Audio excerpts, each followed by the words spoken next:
Welcome everybody to the Tuesday edition of Minions of the Zoo. It's Tuesday, so that means I'm your keeper, Skep Tock. And with me, I have Minions Prospero. Hello. Jenna. Hola. And the Harry channel. Hola. It's so nice to have you all with me tonight. I got some no's, and other people had taken better offers. So, but I appreciate you guys coming and joining me this evening. Prospero, how was your day? It was just fine. It was just fine. I got some more things taken care of. The post-entertaining cleanup put away. Yeah. That kind of thing. Emptying the dishwasher, getting all the towels that the people used at the pool washed, dried, that kind of deal. So it was very hot, very domestic and tranquil, which was nice because I was tired. Yeah. At the end of that day, and then I streamed Sunday night too, so that didn't help. Yep. So yesterday I slept a lot. It comes at a price, doesn't it? Oh, good God! Yeah, that's the thing I don't like about aging. Is the price that what I used to consider perfectly normal activity, right, exacts. Yeah, it's kind of icky. How was your day? Oh, it was fine. It was a day like many others. Picking and watering and just doing chores and doing some things around the house. Just being, just living another day in the paradise that is Midlothian, Texas. Yeah. This actually is a very nice place to live. And this time of year, it's still fairly temperate. It's not going to get really bad with temperatures until toward the end of July. And then, August is just a mess living here. So we're going to come visit you until the end of July. Yeah, exactly. Then you have to go to someplace colder. How are you doing, Jenna? It's good to hear your voice. I'm doing okay. I had a goal to be on tonight. So I do have some meds in me, but achievement unlocked. That's how the electric gamers talk to each other. I always say yes to you. It just depends on how alive I am. Also, I had a good day. James and I got to go to a restaurant with no children. Oh God, how was that? Wait, did the restaurant not have children, or did you not have children? I did that for Prospero. Thank you. We got hibachi. I can. Thanks, Dad.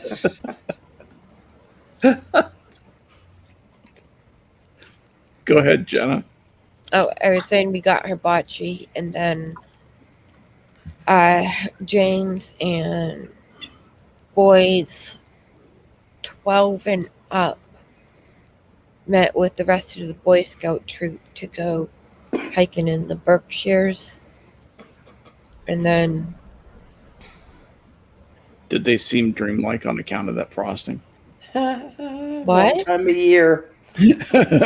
Wrong time. He was just quoting a James Taylor song. Yeah. About the Berkshires. Supposedly very beautiful. They are very beautiful, no matter the time of the year. It is pretty out that part of Massachusetts. Isn't it possible that that's part of your white point of view? That you consider that to be beautiful as opposed to downtown Watts, Los Angeles? Gavin has already sent me some pictures. He's my little photographer. He's 6'2". And he's not white, so it's okay, I guess. All right. Well, let me finish saying hello to everybody. Harry, how you doing, man? I'm doing okay. Bullshitted my way through a meeting with a customer today. Probably have to bullshit my way through another one later. But people are buying my line of bullshit, so it's okay. I even got a compliment, and I was sitting here thinking, so those people are happy, not just happy, but very, very happy. Yeah. I'm sitting here like, I thought those were people that I was neglecting because I didn't have time to take care of them. Okay. So do you kind of orbit between Wally, the pointy-haired boss, and Dilbert in your relationships with your customers? At one moment you'll be acting as one, and then you'll be acting as the next, and yet a third. That's a good question. There's there is the PhD kind of fun to think character about. that they had, the one with the PhD who had like the beard. Yes. And that I think was the most on the nose character that they had, which is the guy no mustache, just like almost like a full goatee, but very, very well groomed. Right. That's how you can sort of spot the consultant. It's like he's wearing a slightly nicer shirt than everybody else, usually a really good belt, nice shoes, expensive shoes, bespoke shirts. That's a big key. And you know his pants are pressed at least a couple times a week, as opposed to just coming out of the dryer and going, yeah, this will work. God, you got the handle on that. So, you have to. I did figure out a long time ago that if people are going to pay you a bunch of money to solve their problems, it's kind of important to never show fear. You have to at least fake it. Even if you don't know the answer, you need to at least seem like things are under control. Because if they just wanted some hysterical person running around, wringing their hands and running in circles, they've got people who do that. IBM made a lot of money building inferior computers and having people dress in three-piece blue suits, and three of them drive out together to the place where the computer needed to be serviced. They get out and they open the special trunk in the car, and it was in a ferrite box, and they'd take it out, and it was an 8-inch semi-rigid disc. Harry knows exactly what I'm talking about. And they'd take that 8-inch disc and feed it or a spool of tape or whatever input they had for and it was three guys doing the job of a mailman, essentially. And they paid a lot of people just for the majesty of the mysteriousness of the computer business. That's actually really true. And then Oracle said, "Hold my beer." Yeah. I will say this in favor of IBM. AIX is their version of Unix. Yes. In all of my, I shouldn't say how many years, but in all of my multiple decades of working on computer stuff, I have never, ever, even once, had a single AIX system ever crash for a non-hardware reason. Ever. That is astonishing to me. I mean, not a single crash. It may suck and it may be expensive, but shit actually works. Yeah. That's impressive. There are impressive. Lot of people maintaining that code. That's why it works. HPUX, crash and burn. Linux. Yeah. Solaris, don't even get me started. But AIX, it's pretty Solaris, solid. I worked on Solaris, and I had to interface that to a Novell, an old style packet switcher. What was that packet belter called? IPX SPX network. It's good stuff, man. You just good times. Find talented people who can write drivers. Yeah. And hire them. I would have hired people like you, I think, probably. Yeah, I probably would have gotten a job writing block mux connector drivers or something. just really fucking soul destroying. I can't quit. They're paying me too much money. I know some people who really cleaned up during Y2K. It's like, I was retired, but they just couldn't let me go. Tap you back in. Okay, it's your time to shine. Get those COBOL skills going. It's like, okay, $200 an hour. Yes, sir. Absolutely. But anyway, enough about me. What about BP? Yeah. Blind Press, welcome. Glad you could join us. I'm sorry I was late with the link to tonight. I just forgot to put it in Twitter. That's okay. It's funny because I was actually at my computer waiting for the link, and then I had to refill my lighter. So I stepped away just as you sent the link. Mm, And then Pincalo was trying to teach me how to refill the lighter with the butane can. no worries. And then I ended up just going here. So how was your time at the cabin? Oh, my time at the cottage was awesome. We ended up not doing the track stream because it wasn't just my dad as I thought it would be. It ended up being my dad, my uncle, his little boy, my little sister, and her friend. Just could get too hairy. So, but it was so awesome because we hadn't seen each other in over a year. Yeah. And, you know, my boys got to play with their cousin, which was great. And my little sister, this is not the one I've been having problems with. This is my dad's other daughter. Because my mom, so my family's kind of weird. My mom had another daughter after me with an asshole, and my dad married a psycho bitch, and they adopted 2 biological siblings. And so Right. I have one half sister, an adopted sister, and an adopted brother. So yeah, No. kind It's a of. recipe for family harmony. But yeah, it was a great. We all hung out.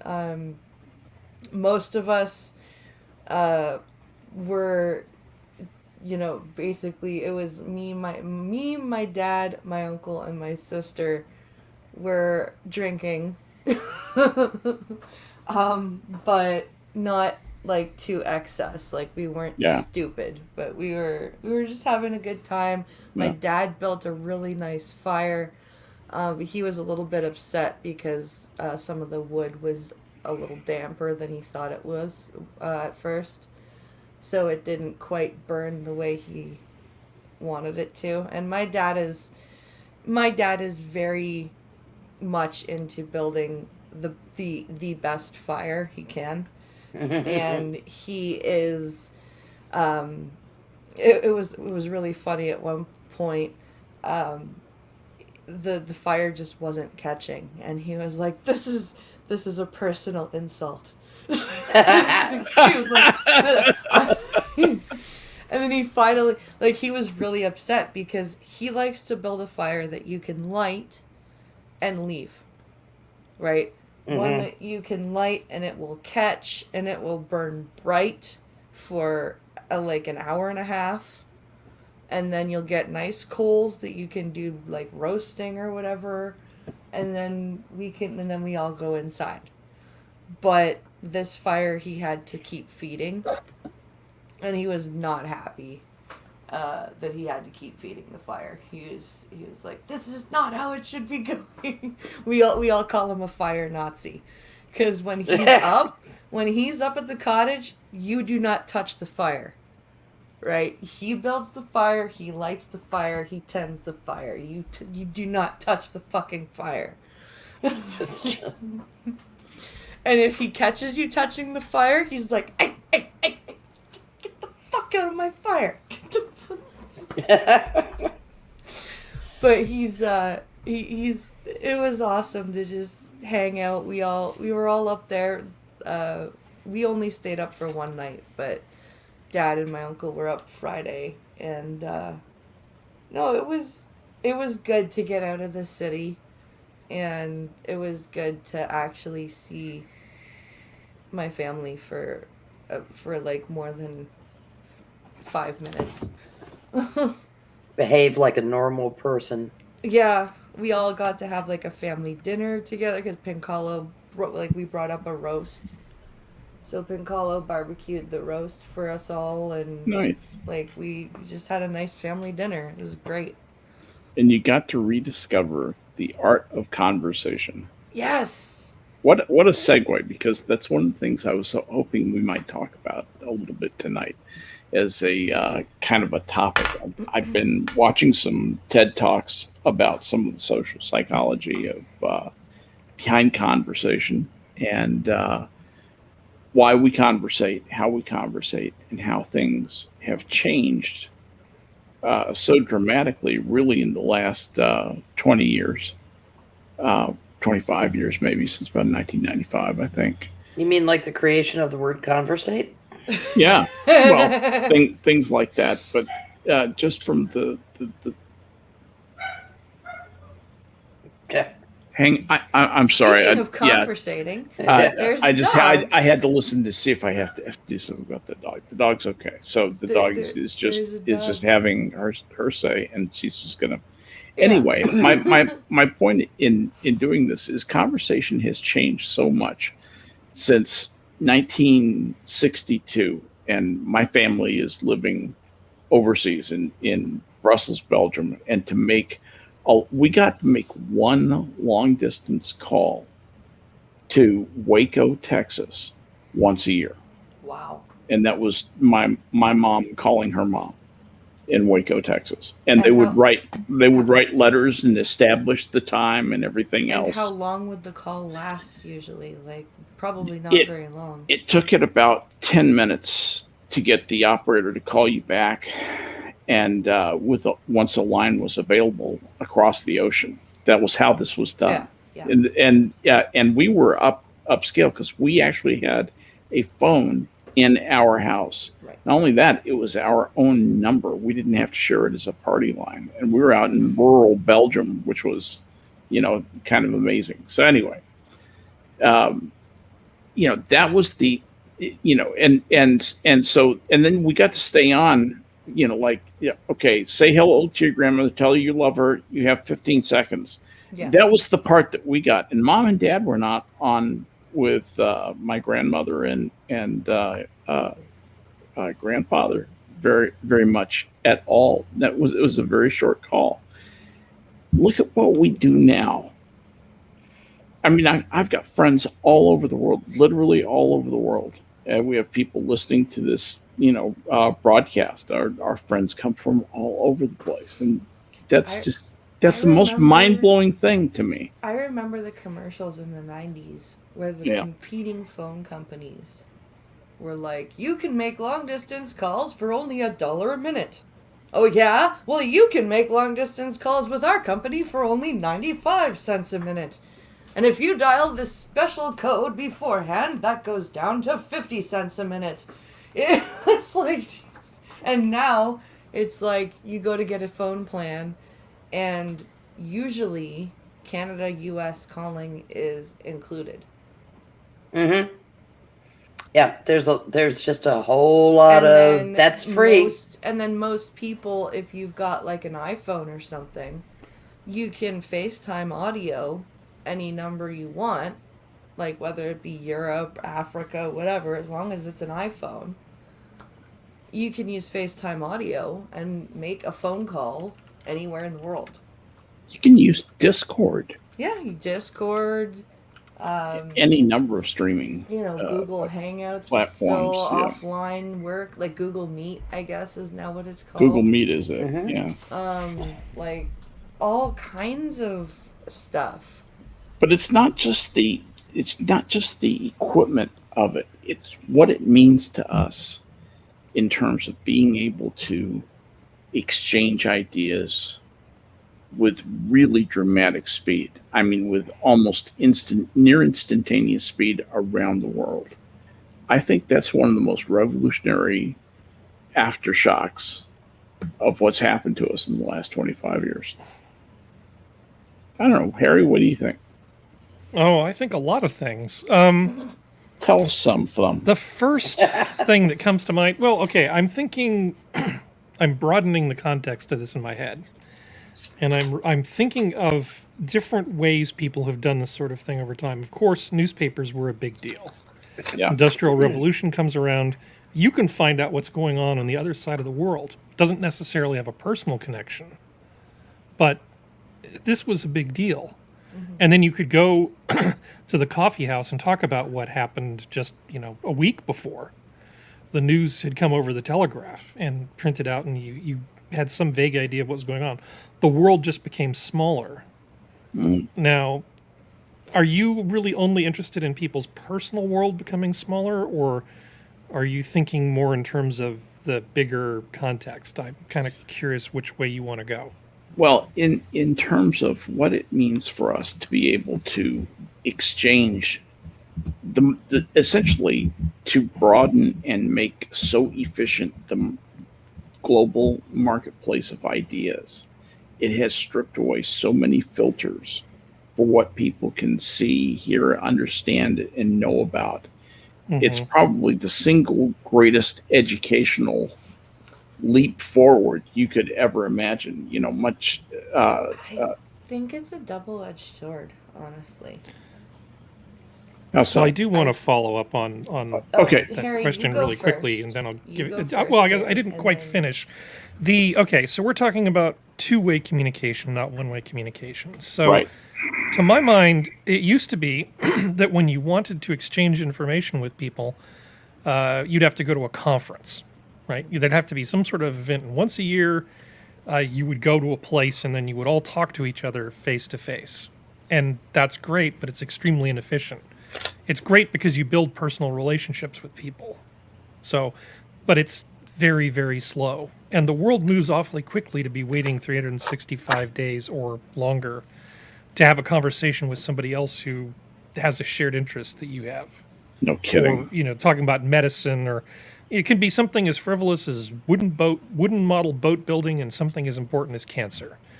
Yeah. Right. But then came along, I think Usenet was probably the first thing. So for technical Absolutely. stuff, it was Usenet. And Usenet was this amazing computer system where people, Usenet was fantastic. Usenet was great because you could go onto Usenet and ask questions of the people who were the top experts in the whole world as just a lowly little student, and they would answer. It wouldn't Yes, and necessarily that's the be thing is instantaneous, but it might take a few days. Right. I recently went back. They unloaded some additional stuff of some really old Usenet archives, and I was curious if I could find the first post I ever made. And I didn't find that one, but I did find a few things that I'd actually posted about. And there was a question I had about this specific computational thing, which, well, I can't really say what it is, but I ended up getting a response back from the guy who designed the hardware. God damn. That's awesome. And, you Wow. know, nowadays we may have all this communication, but I don't think it's actually better. The signal to noise ratio is insanely bad. I honestly feel like in some ways society kind of peaked with Usenet. And on personal stuff, there were chat Yeah, forums and bulletin boards. Like the BBS days, whether it's CompuServe or something else, Yeah. the BBS days were awesome. This was the first time people had anything resembling near real-time communication with lots of people. And if where you had a weren't just business shouting into the application, void. if you had a business application, you had VisiCalc. Yeah. Life No, was it was good. it was You pretty it was cannot pretty good. believe- You could use this thing called Gopher, and Gopher. Oh, yeah, you could, the you could University go of to Minnesota. Gopher, Yeah, and you yeah. could type keywords in, and then it Yep. would tell you where on the enormous World Wide Web, which didn't really exist, but where on the internet of about 1,000 computers, there Right. was a paper that satisfied your search requirements, because people would enter the papers with metadata about what it was about, and it would just find these things. Beautiful. To my mind, it's pretty cool that we can share like large amounts of data and do all this other stuff. But the beginning of it was very, very exciting because it was so totally unlike anything that happened before. Oh, yeah. Stuff like email and all that sort of stuff. And I still remember the first time I got a call from a friend. My friend says, "Hey, guess where I am?" And I go, "Okay, where?" "I'm standing next to an active volcano." I'm like, "Okay." Well, the guess where I'm calling from on a cell phone thing is now done because Yeah. we've arrived, and that's pretty much my thoughts on that. But I do have some broader context stuff if you want to loop back in a second round. Sure, no, absolutely. Blind Press, you wanted to say something. I think it's this much like all this two-way communication is a double-edged sword because there's so many cool things like, bringing this broadcast to people and being able to talk to anybody anywhere for basically for free now. Except for the cost of your internet a month, right? Like, other than that, you don't have to pay per minute. Like, all this stuff is great. Like, access to information is so quick. But then you have the volume of information now is so huge. So when you're trying to access something, if you're trying to access information to get an answer to something, you're no longer searching on, like Harry said, 1,000 computers for a paper written by somebody who actually knows what they're talking about, right? You can get Wikipedia articles written by some Joe Schmo who's allowed to write for Wikipedia, and God knows how many other people can edit it. And you've got, just pages and pages and pages and pages and pages of results that, some of them are legitimate, some of them are 50% legitimate, some of them are complete bullshit but sound legitimate, some of them are, it's just, and then there's the, like you said, Skep, the removal of so many filters. Mm-hmm. There's just the thousands and thousands and thousands of idiots that this has given license to just spew garbage at people who are platform for. Yeah, they're just like, there are people with really great ideas that are taking great advantage of this ability, and yet there are millions more with horrible ideas that are just screaming louder, and it's That is sucky. distressing that some of the people with the really bad ideas Yeah. are getting way too much attention and traction. That's really distressing. Because humans have this tendency to focus on the negative. Whether it be personally, if you internalize something negative that's said about you, or on more of a societal level, if somebody does something negative, society tends to, instead of one time going, hey, look at that moron over there doing that bad thing, let's not do that bad thing and ignore him, it turns into, everybody look over there, right? Yeah. And then that one, then other people who need that validation go, hey, that guy did something really dumb, and everybody looked over there. I want to do that too. Because humans are weird like that. we're really strange. We crave positive attention, but we do way more things to garner negative attention, and some, for some reason, keep doing them. Even though we say we don't like the negative attention. But we keep doing the things that give us that attention. You know the 4 to 5 ratio, right? For every 5 people on the internet, 4 of them are complete morons. Yep. And there is no better example for that ratio than TikTok. Oh, Gordy. You're not wrong. I'm serious. I go scrolling through and I go, racist moron, vapid moron. Yeah. Idiot. Idiot. Phobic moron of some kind. Another racist moron. Oh, look, a person with good ideas. Can I say, so, BB, you know how I follow you on TikTok, and sometimes when I'm scrolling through, I actually think she has to listen to it, but she can't see it. How glorious that must be. Well, yeah, because there are some things that I hear, and I'm like, I have to go to Pink Hollow and be like, what is going on in this video? Right? Yeah. Like, just, can you please tell me what is happening on my screen right How now? often does he say no? Yeah.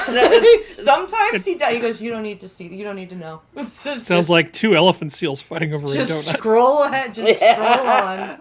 Just scroll on, honey. That's what he did. So there are some times where he's like, it's dumb. Just scroll on. Well, I also think, and but what you must be imagining in your mind for these idiots, like, Yeah. are they? I don't know. Just what you must be. Well, and the other crappy part about all this volume of communication is that when people want to say something that might actually be important to them and the other person they wish to speak to, if the other person they wish to speak to happens to be rather popular, for example, like my perfect example here, the makers of Mortal Kombat 11 have said that they're moving on to their next game. I'm trying to get a hold of them to say, hey, as a totally blind gamer who loved your previous game, and which game gave me hours of enjoyment and new friendships and communities, I'd like to give back in some way and help you with accessibility and stuff, right? My stuff's gonna get buried in tweet upon tweet upon tweet of people going, oh, why are you not supporting MK11 anymore? Blah blah blah blah blah.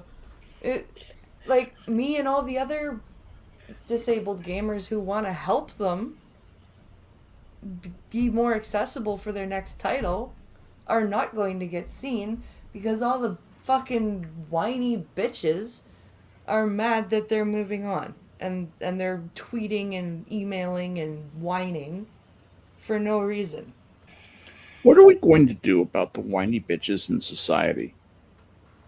Seriously, we've become nations, both of us, of whiny little bitches. We really have. It's sad. Who was it? I'm sorry. No, go ahead. Go ahead, Jenna. Who was it? I'm not sure if I saw it on Minions or somewhere else on YouTube, but the meme of teenagers used to lie about their age to join the military to fight for our country. Now they get triggered if you say a sad word. Yeah. It is so true. It is true. Like, not 100 years ago, I had a friend, I was in high school with this guy, whose grandfather lied about his age to get to France in World War One. And they found out, like, almost as they were pulling into port in France, that he was, like, 15. And too late. And they were like, well, fuck, too late now. I guess you're serving. Right? But now it's like, whiny little pussies. They lie about their age so they can go to a club and get shit-faced. They don't lie about their age so they can fight for their country and fight for freedom. They lie so they can drink their faces off. It's like, wow. And they insult the military. They insult police officers. They insult firemen and ambulance drivers. But who's the first people they call when they get an owie? Right? And yes, I did say that condescending. Who's the first? Like, condescendingly. These yes. assholes will, like, I have heard 911 dispatches, like, real ones, where it's like, I didn't get my chicken nuggets. Yes. Well, okay. I'm sorry, what? What do you want us to do? Send the police down here. I didn't get my chicken nuggets. No. They called the... Oh, yeah, that's actually becoming alarmingly common. Yeah. People are calling the cops because I ordered a medium fry and they gave me a small fry. Yeah. And Yeah. They stole my money. It's larceny. I'm Yeah. a sovereign citizen.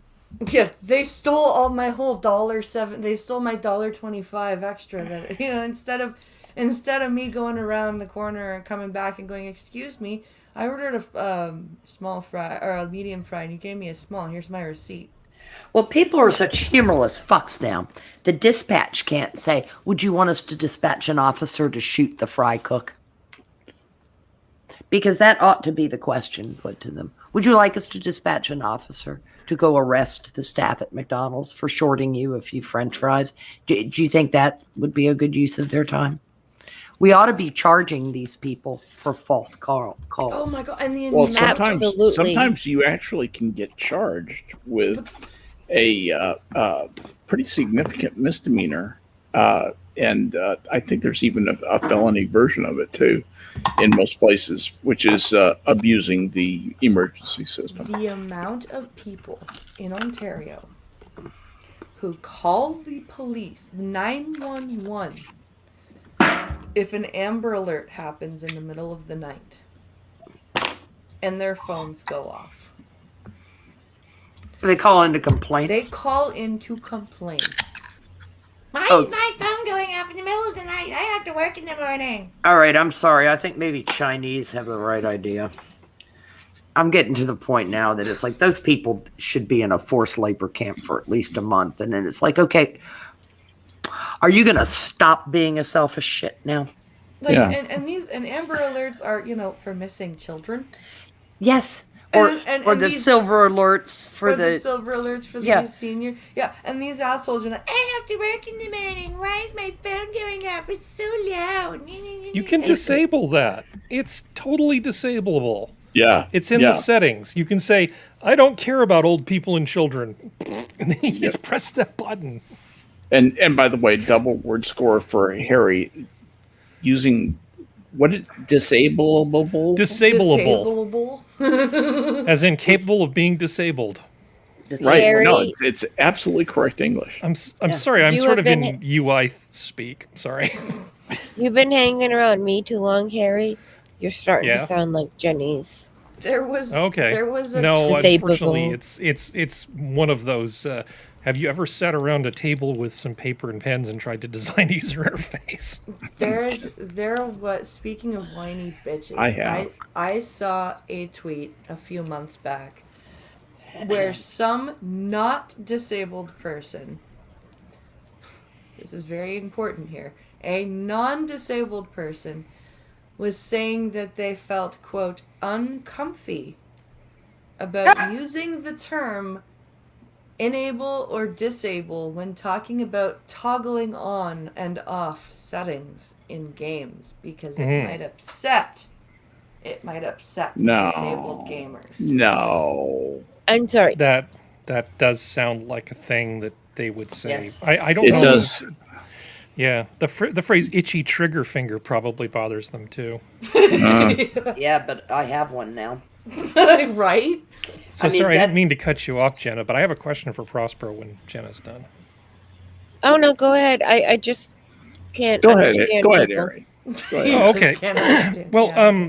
back to Skep's topic. I was sitting here thinking about the topic, and you probably know the most about this versus everybody here. Yeah. As I understand it, the coffee houses in Europe were a big deal.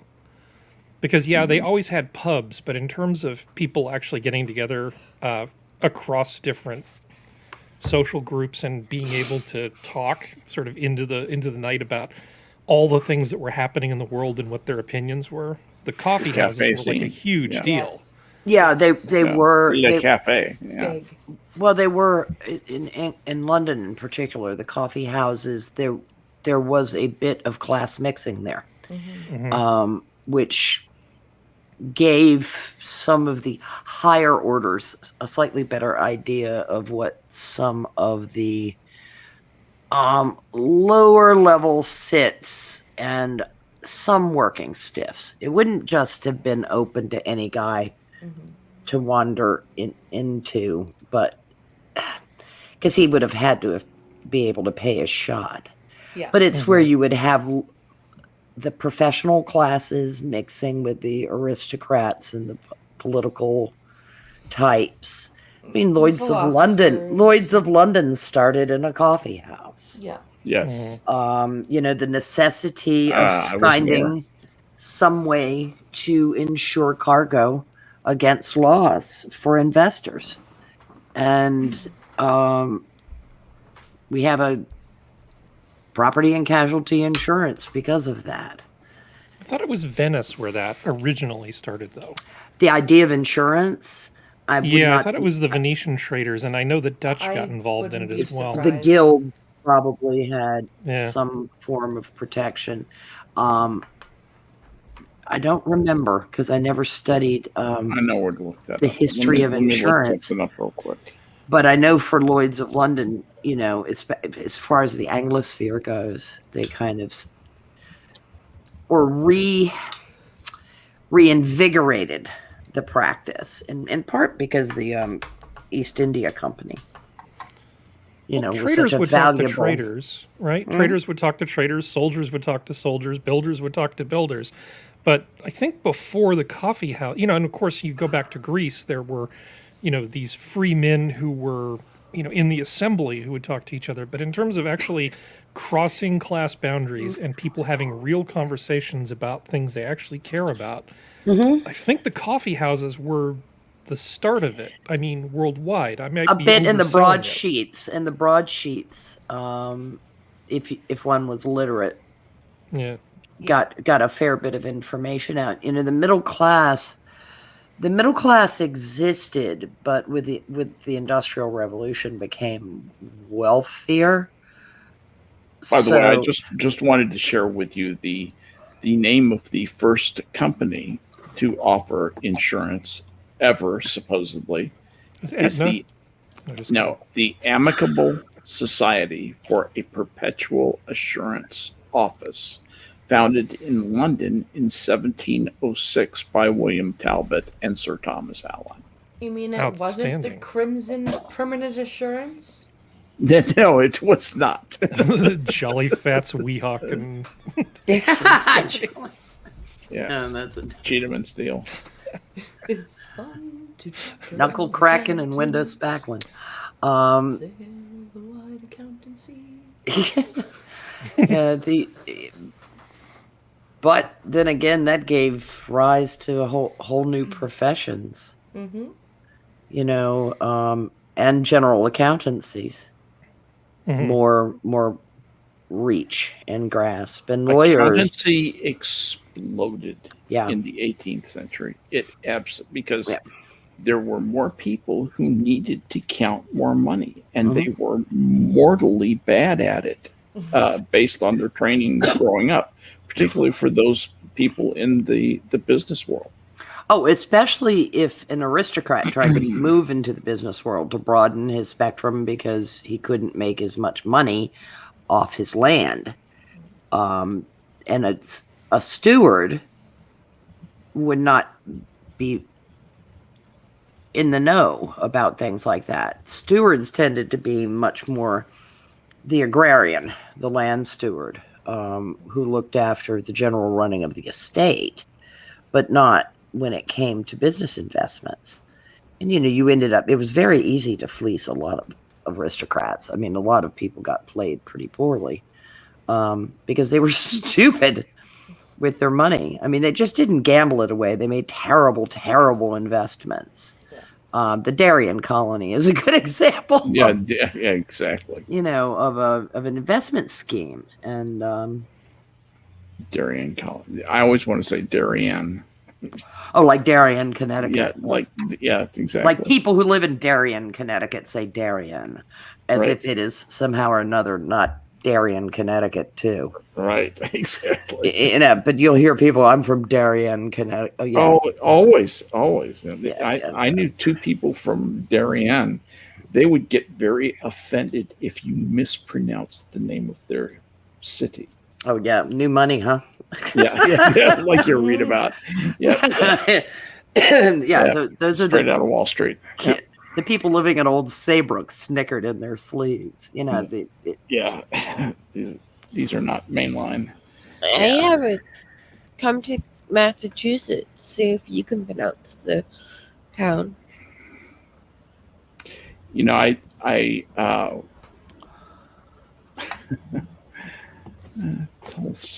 tell the story or not? Yes.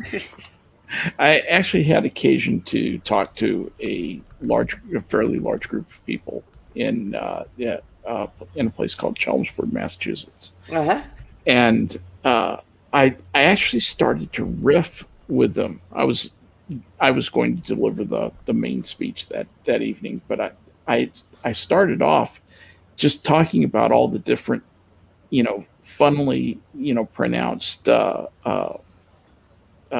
places, just even normal stuff doesn't look right, and if you start asking, excuse me, how do I get to Gloucestershire? And it's Gloucester. I was just gonna do that to you. And I went through this whole thing like that. It was a great warm up to that speech. I have happy memory about that. Oh yeah, well, it's like It's funny when Stoughton. it's great when people from the States come up to Canada. They have trouble pronouncing all the native names. Oh well, All the what? All the what names? All the native names. well they do here too. Appomattox was, I think, my favorite. Appomattox? Yeah. Appomattox on both your houses. Yeah, I because had the Appomattox. Doctor gave me an ointment. It went away. that I think was my absolute favorite. Only because Appomattox. Appomattox is That's all I'm going to call it now. is yeah, but Appomattox. Up the courthouse. Appomattox. Lee surrender and it was Appomattox. yeah, and the guy I'm was never gonna be able to say appomattox. I know. The guy called the God, Jesus, this was horrible because I just burst out laughing.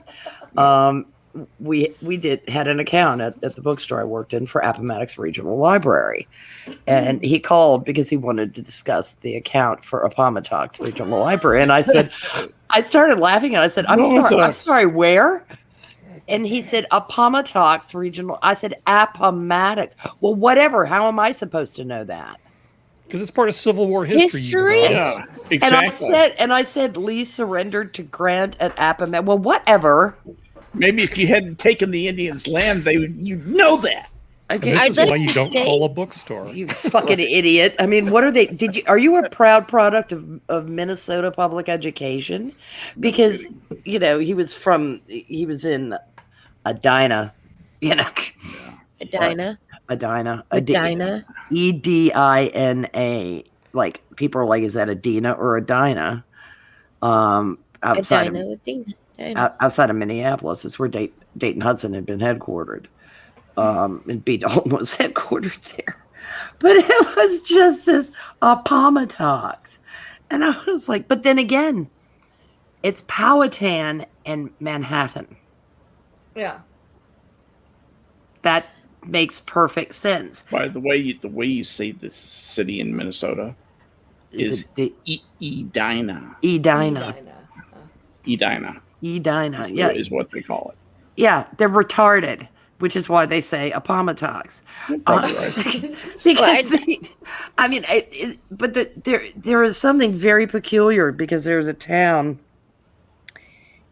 I learned how to pronounce this thanks to the Beltway snipers. All right, this is not a good thing. Did you know them? No. Oh, I had been I living. remember that. I had been living in Virginia for a number of years and did not know how to pronounce this place because even though it's Appomattox, this place is Massaponax instead of Massapanax, which I know. it reads like Massapanax, and you just have to know how to pronounce it. It's Massanutten, and it's all these other, but Massaponax, and I was like, finally. It's just, and here's the fun for all you people into spelling. Massaponax is in Spotsylvania. Yes, it is. Holy Christ. We had a family friend who ran into an American tourist at an en route. For those of you who are going, what the fuck is an en route? It's a service center where you gas up, get food, all that stuff. And A what do you restaurant. call it? An en route. An en route. Okay. Yeah. Yeah, that makes sense. And so Because Canada potato. No shit. So this guy was like, "Excuse me, do you know how to get to Guelph?" Oh, Guelph.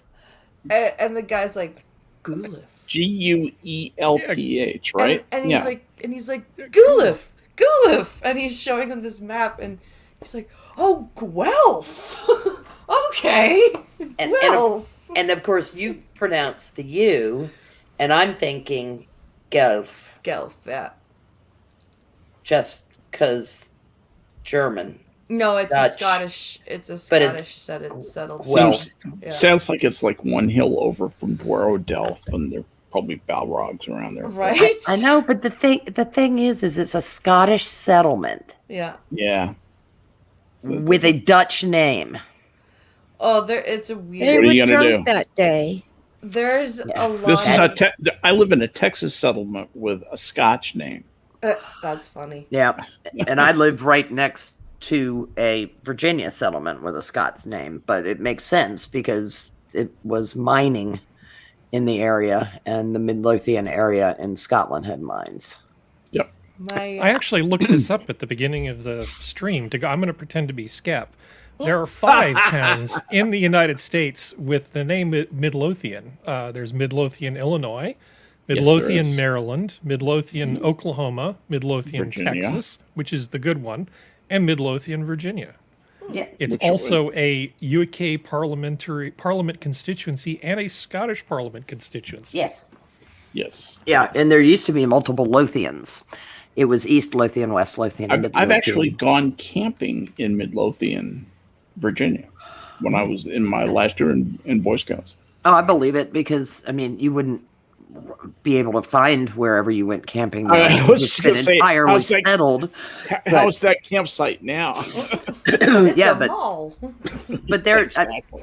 I mean, there was a restaurant for years and years and years in an old tavern in what is we refer to as kind of real Midlothian, and it's peculiar because what I happens just think is of the main drag, Midlothian, Virginia. You're talking about. I just Yeah, think Route of the main 60. drag, the old main drag. and That's right. Route 60 goes right by that old tavern, at a little shopping area developed around it, looking very colonial, but it was a colonial era building, and but that is the town of Midlothian. Now the postal code for Midlothian extends all the way down to 360, most of the way to Amelia County, which is, and all the way to Powhatan County, which is That's a modern wrong. day. Yeah. That's modern day because it's the postal code. Midlothian. You remember Midlothian? It was a gas station town. It was a nothing little town. There It was had a some middle school, a campsites high around. school, Yeah, and an they had a elementary little community, a school, little tiny community, and some nothing. quarries and some mines, and I just looked at it. It's just solid houses. oh yeah, it is. Chesterfield County is incredibly settled now, Congested, yeah. and it was a farm. It was very agrarian. It was God, that was. I such a live beautiful in place. what That's used so to- beautiful over there. where I live. Used to be part of Chesterfield County. Are you in any I'm in original, Bont. I'm in Bont. original forest, original deciduous forest? Well, there's very little old growth in Yeah. this part of the world is post colonial. Okay. Because they cut down almost all the trees for home construction, and boat building. But I have a white oak in the backyard that an arborist estimated to be 250 to 275 years old. That kind of Nice. rocks. Yeah, it really. We had the arborist come look at the tree before we put the pool in because we did not want to harm the tree. Yeah. Good for you. Because I was like, no, that tree was around possibly a sapling when George Washington was in short pants. You know, that's Walking around with his hatchet going, I'm too skinny to cut down. Cut down the cherry tree. I cannot tell a lie. I did not cut down the cherry tree. But it was a sapling when he was out surveying Natural Bridge, you know, that kind of thing. So it's a tree that if anybody ever cuts that tree down, I will hunt them down. You cut them down. Yeah, it worries me about selling the house that somebody might be like, oh, let's get rid of this.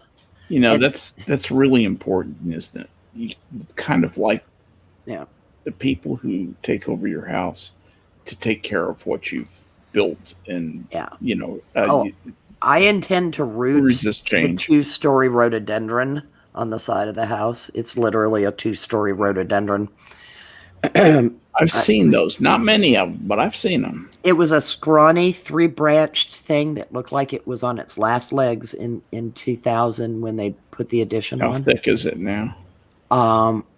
It's huge. It's just freaking huge, and it's magnificent because it's kind of the magenta color, and it's just because it's not pink, not purple.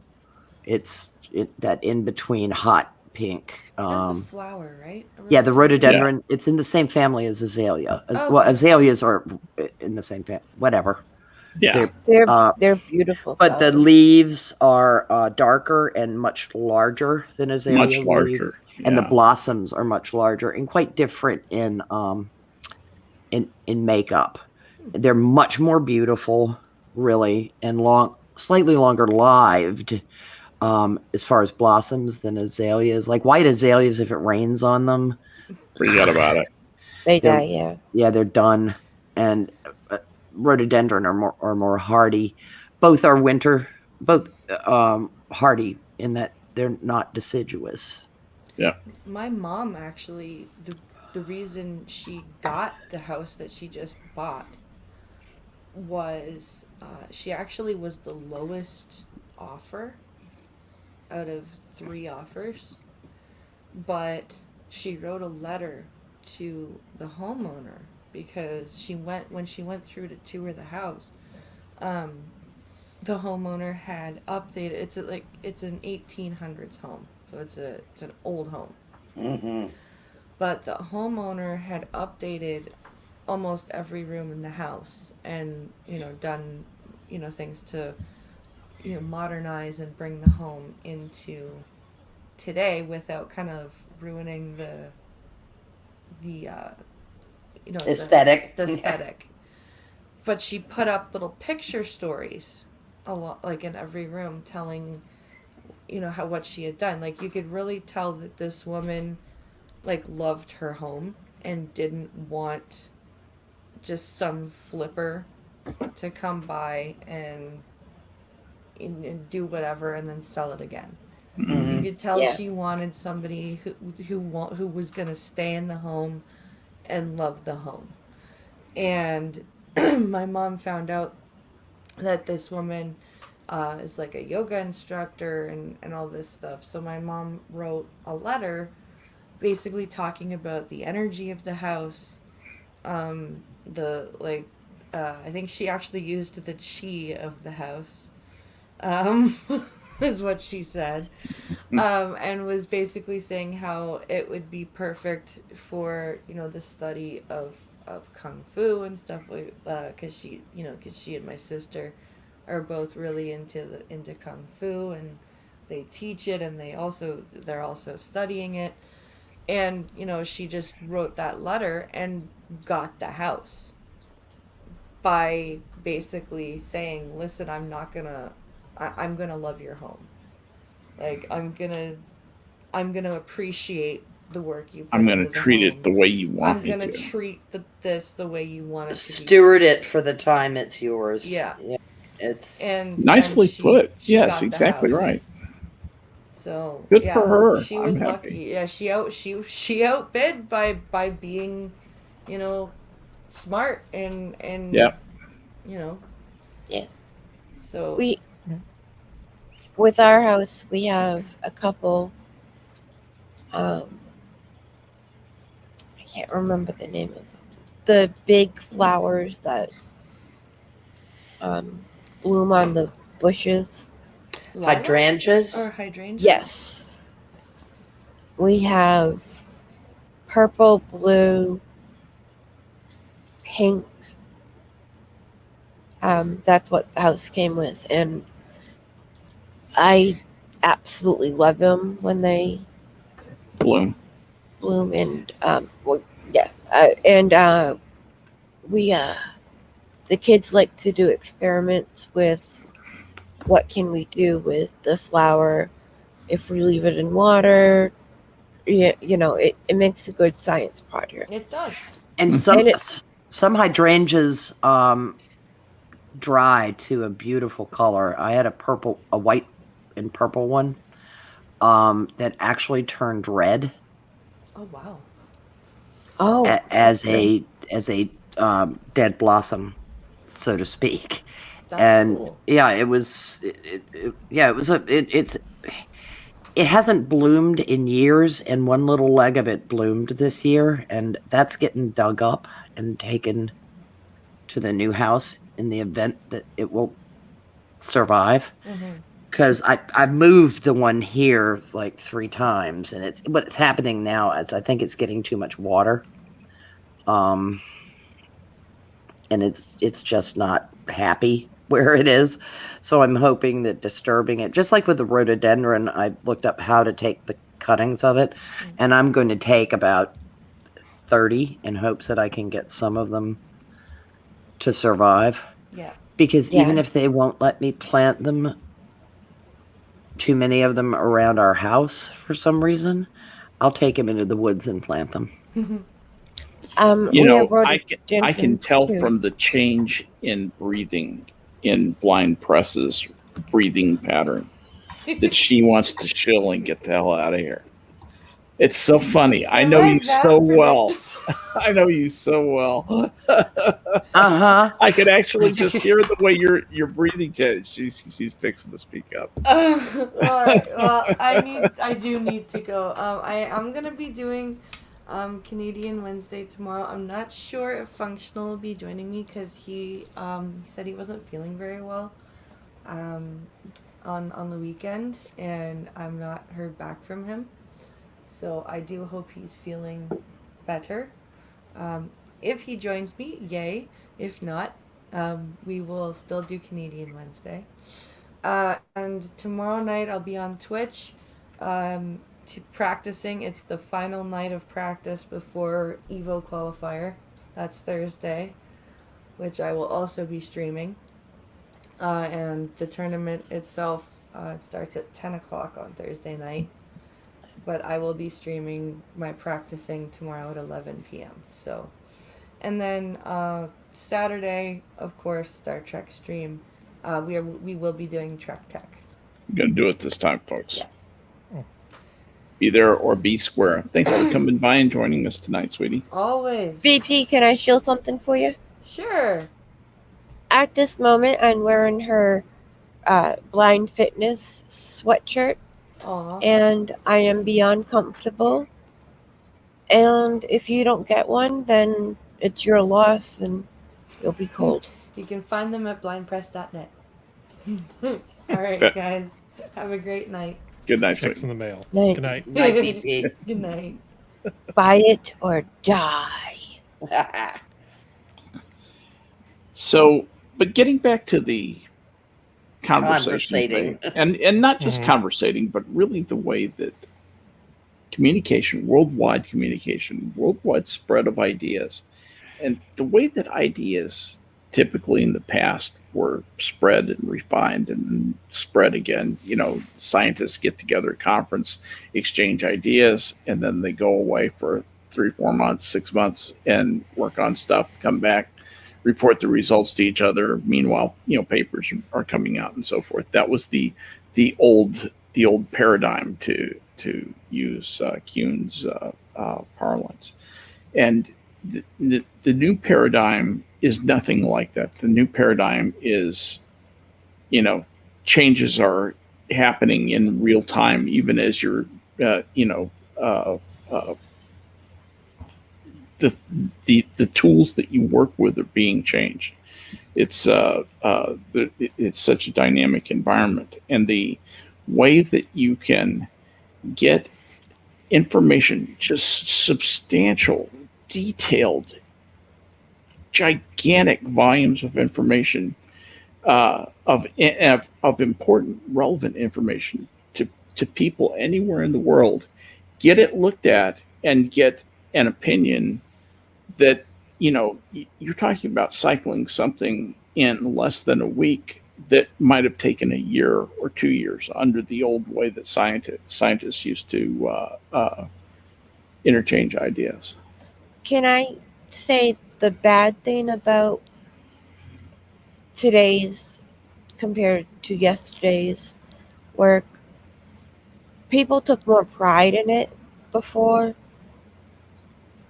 Yeah. Okay, a lot of people do take pride in their work and want to get out the research, but there are a lot of, as was mentioned, jackasses that just think they know everything and write stuff down. But back then, people took more pride in it, and it was important to get out as truthful as a statement as possible. At least that's what No, well said. I think. Harry, what do you think about the fact that we can get this hyper short, cycle of refinement of ideas? Do you think that's revolutionary, or am I overreacting? No. You're absolutely fine. Like I said, when it started with things like Gopher and Waistgate, WAIS, Yes. GATE, those were old technologies for doing this stuff, and the new stuff is just amazing.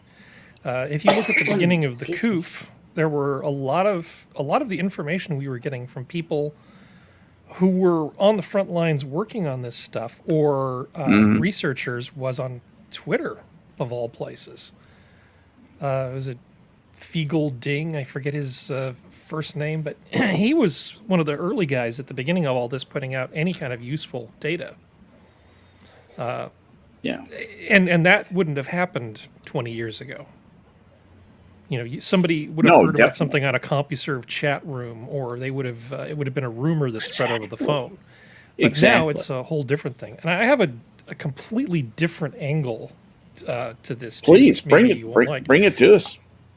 So it's not just about words, right? Because people can talk to each other, and that's fine.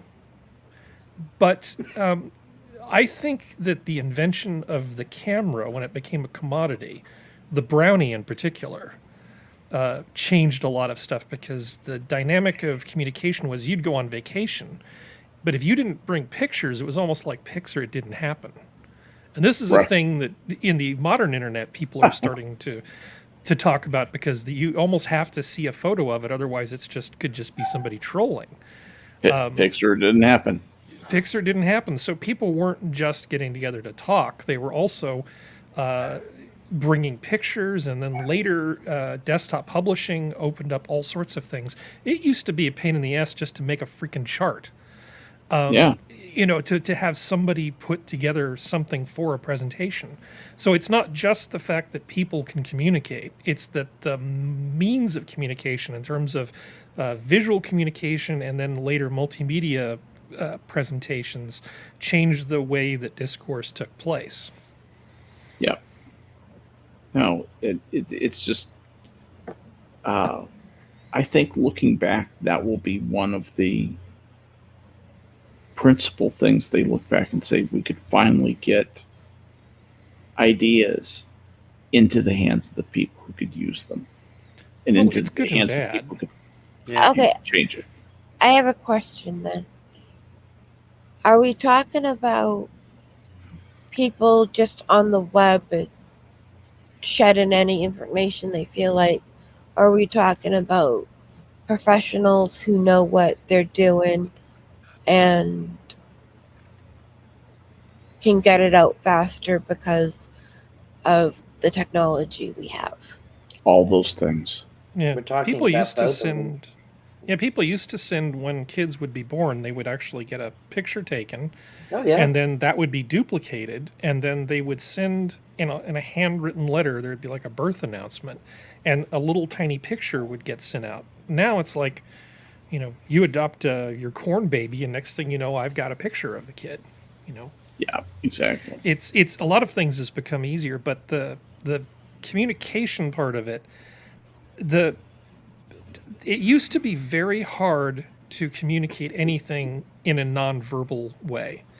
To put something together, you literally had to typeset it, and somebody who was an artist would have to make parts of presentations. It was a big deal to make something, to say, go to a show and then put together a booth and have handouts and stuff for people. And then it got to the point where it's like, oh, well, just the secretary at the front desk, she can just knock this out. It'll be easy. Yep. So I'm just trying to say that I don't think that verbal communication is the end all and be all of this sort of thing. No, the not fact at that all. we can not only just talk, but we can actually communicate by communicate with data, and we can present data in ways that supplement and support the conversation. Absolutely. Is fundamentally almost more important than just the fact that we could talk. Because if we all had cell phones that we could walk around with in 1900, that would have been a thing, right? But it still wouldn't get us to where we are today. You also need the multimedia component, and also the techniques for displaying data in different sorts of ways. It wasn't just that we didn't have the technology to do that. You'd have to shade things and set them up, and then you would take proofs to somebody who had like a linotype machine, and then the person with the big expensive linotype would print it out at 300 DPI, but they'd give you basically a proof, like a rough copy, so you could see, well, what is this going to look like before you spend thousands of dollars printing these things out for real. Now you just walk over and go, okay, turn on the printer, print in color, no problem. And you can just do stuff like that. That's Print the both stuff sides, that's no amazing to problem. me. Yeah. Printing in So- color without using like a professional typesetting thing set up Exactly. was a big deal. You used to buy these printers that would do these dye sublimation things, like these Tektronix printers and plotters. Oh my God, we are so spoiled now. So, PowerPoints weren't something you guys could easily Jesus, do. I knew that was going to come up. See, here's the Yep. thing. PowerPoint. Sorry? Well, no, PowerPoint is great. It's the overhead projector of communication. Which It's actually we all a world-class remember. tool. It's a from- world-class It tool. is a if you know how to world-class use it. tool, but it's also destroyed many a meeting, and turned a whole bunch of people sitting around a table into zombies, staring because they Just have. because a thing can be a PowerPoint slide doesn't mean it that should be. Yes. a PowerPoint slide. Yeah, and I mean, too many people became enamored of it. Well, this is one of the things when you mass produce things, you're producing Yes. it for the masses, and it is going to have the effect of everybody suddenly wanting to play with it. And Mass it's like- production. and it's one of the things is that there is an entire class of middle manager that never should have been allowed to get near PowerPoint. Yeah. Okay, so in my defense, I didn't know people. I've never sat in a business meeting with idiot people who just do PowerPoints. I was talking about in high school when our assignment was the PowerPoint. Oh yeah, well that was training all those middle managers, baby. But Also, we had to do our stuff on overhead projectors, or actually Skep and I started in hieroglyphs, That's all right. and we ended up with overhead projectors, which was actually pretty cool. I actually did a presentation on an overhead transparency. Mm-hmm. This was in 1995, the summer of 1995, at the ViewStar annual users conference in Chicago, Illinois, and I gave a paper there. I got a really nice trophy and some beautiful aerial photographs of the area, all framed and stuff. It's a really cool thing. That was the last time. That was the last day of my life that I had ever used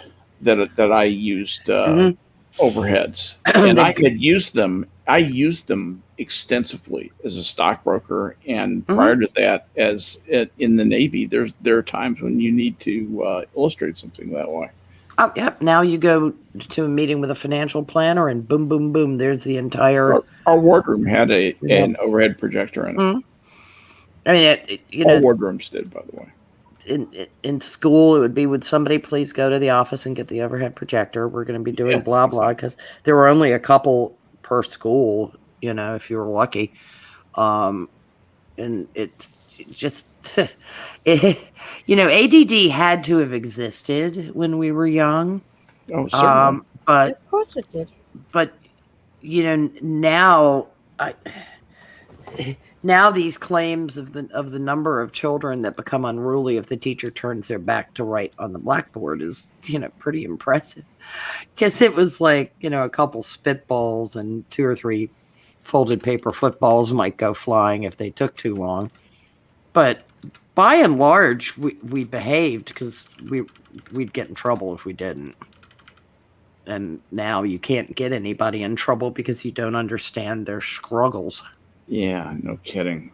If they also ran all the snips and snails and puppy dog tails out of kids in recess, they would send us outside to work off our fidgets. Because just like racehorses, do you know how many stayed of in those the barn too long, we got fidgety.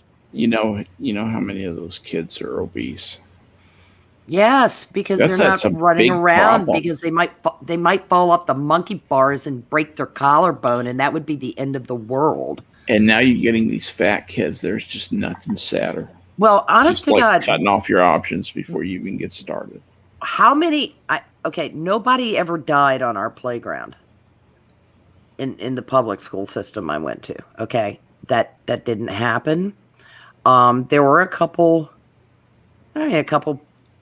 Yeah, there were bloody noses and sprains and dings and bangs, and I'm sure somebody probably broke something. I mean, it was a mark of a great kid who showed up at school in crutches, because everybody wanted to play on their crutches, and they'd sign their cast, and a broken arm. How'd you do that? Fell out of a tree, that kind of stuff. Now you just have kids with diabetes, and what was more dangerous, that broken radio or diabetes? Fair point. Well, ask yourself that. They were getting exercise. They were racing around. They were also learning invaluable social skills of the pecking order of children, and also how it's a blueprint for life, and how to ignore people calling you names. Because if you pussed out and cried if you got called names, it just made it. Made it worse. So you just learned to take it and laugh it off. You learned to suck it up. Yeah, exactly. And you also learned that it got better. Yeah. After the moment passed, it started to get better right away. If you didn't cry, if you took it or you gave it back as good as it was given, then okay, you're all right, and you weren't picked last for anything. Because as Harry says, aren't men great? Well, but a lot of girls played in that environment too, and it didn't even require them being tomboys, and those girls actually stayed more well-adjusted, if I think back now, than the ones who, stood up, learned how to gossip at 8. The loathsome. It was a lot more fun to be playing dodgeball. And mind you, the entire purpose of dodgeball was to smack the shit out of whoever was it. Yep. It was, and it was never, you did that to me because I'm Italian American. My recollection is we called it murder ball. We tried to murder each other. Oh God, yeah, and there's nothing like that hard rubber dimple piece of shit hitting you in the face. Yeah, those kickball things. Well, that's what we played dodgeball with. Yeah, I mean, the kickball, that's what we did and too. you could whip the thing sidearm, and it would sting like hell when it hit. You could really get some velocity on those bad boys. So you learn to be fast. It's just keep your head on a swivel. And anybody who went crying to teacher was done. Oh, yeah. They were done. Tattletale. What a jerk. It's just, and kids got over that stuff. And now you've got 12-year-olds bullying each other on Facebook. Isn't that Yep. charming? Fat-assed kids sitting at home talking about Minecraft and bullying each other, eating Cheetos and developing type 2 diabetes. They just don't know it yet. And asthma. And asthma. So Yeah, I think some of the indolence is probably contributing to a lot of the problems that people are seeing, including some of the Tony mental health. made fun of me. It's like that. Got to have the heavy breathing. Yeah, and I mean, we had asthmatics in school, and they had a rescue inhaler, and I mean, and if we knew that somebody was like a wicked bad asthmatic, you didn't pick on them. Well, they weren't out of breath from opening a bag of Funyuns. No, they weren't. No, they weren't. I mean, Funyuns was like a big treat or something that once in I'm a while. not talking you about got. actual disabled people. I'm just talking about. Well, I mean, I guess what is it? The Air Force got rid of the requirement for running in the Yes, they did. physical training because Yes, and they can substitute something for push-ups and another thing for sit-ups. It's nice. Nice. Space there's Force. no Shark Tank in the Army. Meanwhile, Elon Musk is looking at the dev guys and going, "We're going to need a bigger rocket. Lift that. Forget the cargo. What about the fat asses in the hold?" It's all of us began getting a little bit heavier in the 60s with the advent of fast food and potato chips everywhere, and sugary drinks, and the mass availability of them, and their price point was low. And depending on where you lived in the country, if you weren't a winter sports person, winter was hell. Everybody got fat in the winter, and then they thinned out once the weather got good and you went running around again. But now they we're don't go talking running about around. Kids Yeah. are a whole new problem. I mean, it's always normal for people as they get older to pack on a few pounds. Well, no, I put on weight just when tends- we moved to New But England. I though. mean, statistically, as a group, as Oh, people yeah. get older, they put on a few pounds. Yeah. But kids being really heavy is something of a new problem. It is, Oh, and yeah. especially at the proportion that we're seeing this. I mean, it's been a very substantial increase in the number of children who are obese, and those kids are going to have nothing but problems. They're gonna and it's sad. They don't know how to eat. They don't know what to do, and they have people saying it's okay, healthy at any size. I heard a high schooler, and this kid was skinny, but they were working, bagging groceries at Publix, complaining about their back and their feet hurting. And I was like, pussy. I mean, you've been sitting a lot, haven't you? Yeah, You spend most of your time sitting. yeah.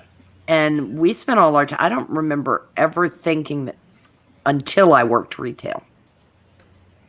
And it took maybe to age 30. By then I had like 9 years under my belt of working retail, where I was noticing my feet would hurt. Yeah. But then you just dealt with it. And it's like this 18-year-old is like, "Oh, my feet hurt, my back hurts." And it's like, "Oh, just wait. Just wait. You're in for a treat, princess." Okay. This ad's I from have- 1958, by the way. Oh, it's here, not let me like embiggen you. there weren't chubby kids in 1958. The thing is, you didn't have like 500-pound kids in 1958. No, that would be somebody legit with a thyroid problem. It's just, and that is chubby for Yeah, your 1958. chubby lass can be the belle of her class. Chubettes.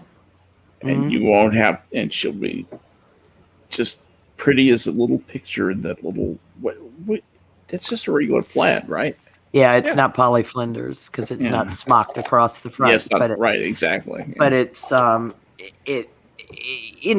thing. That's what I was trying to say. That's the name I was trying to conjure up. Yeah, Thank you. I got a Polly Flinders dress every Christmas for my grandmother. Yeah. So it's just, oh boy, oh boy, isn't this adorable? Mom would say, and I'd be like, My "Where's my sister baseball?" getting- yeah. It's just woohoo! You got King a of the- new dress.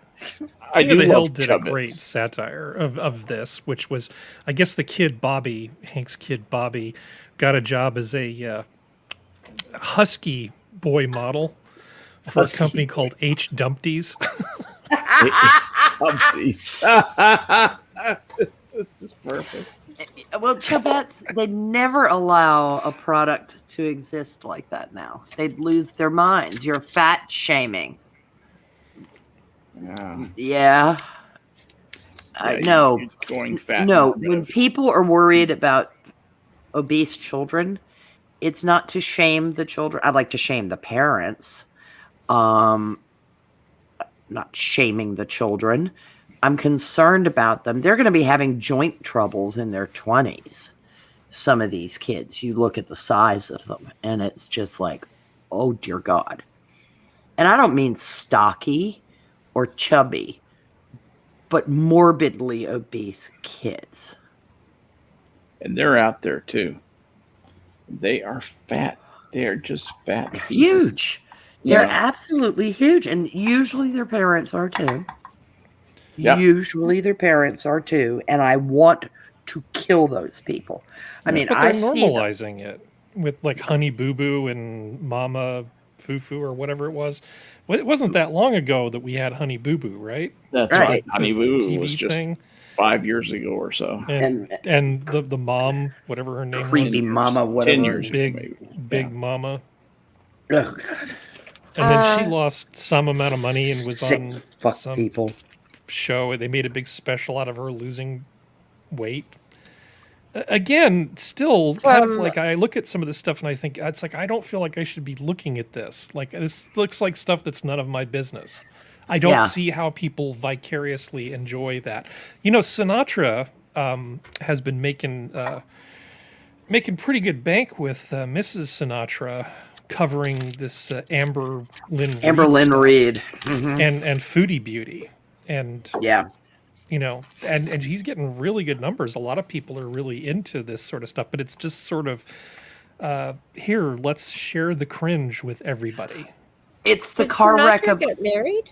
it's the car wreck of other people's lives. People used to watch soap operas to watch car wrecks of imaginary people's lives. That's exactly right. And now they watch real people's soap operas. They're real lives, so they watch them crack up. Yeah, and it's tragic. I mean, these mukbang Oh, I hate those. things. That's the stuff your face Uh-huh. thing. Yeah, why you Okay. talk Mhm. to the Yeah, green I don't and- understand how that's a good thing. And these, these I just can't. these people are lying to themselves. I've lost weight, I promise. You need to lose so much weight that Yeah. you'd have to lose 100 pounds for any of us to be able to tell that I you haven't, had I haven't lost had it, weight. I haven't had anything to drink. I've heard that lie. I'm fine. Sober as a God. judge. I used to have a sponsor. He just sidebar here.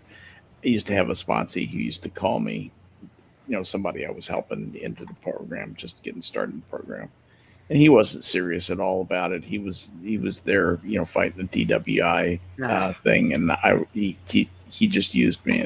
And he called me up one time, and he thought he'd be sly, and he was getting drunk.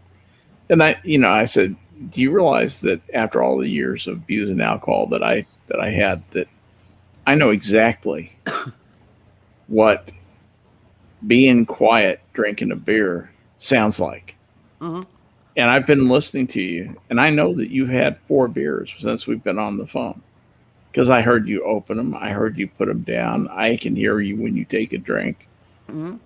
And I am not, man. Don't call me anymore. Glad to. lovely. And that's And, what you and do. my 100% record of success with sponsees continued unabated. Not one of them has ever sent me back to the bottle. Yeah, there you go. It try as they might. The That story was from one not terribly long ago, as a matter of fact. yeah, it's just you're just trying to beat a Still a little bit DWI, pissed off and about it. Yeah. well, yeah, and it's just the good luck with that, buddy. Yeah, I am not the defiant kid. You know what? Well, if you really want to know the rest of the story, I will briefly just say, without divulging anybody's anonymity, my family had another connection with him, and this is a bad thing if you're doing AA. Yes. If a family member had not dropped this guy on me and say so and so needs help, they're afraid he's going to hurt himself. He got busted. Blah blah blah blah. Will you talk to him?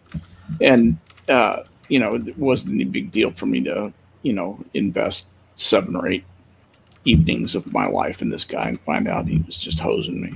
Yep. And he was just a piece of shit who wasn't interested in doing anything other than getting drunk again every single night. So that was just part of it. Yay. It's great.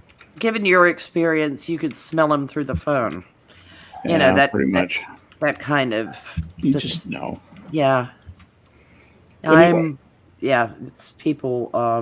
I am not high.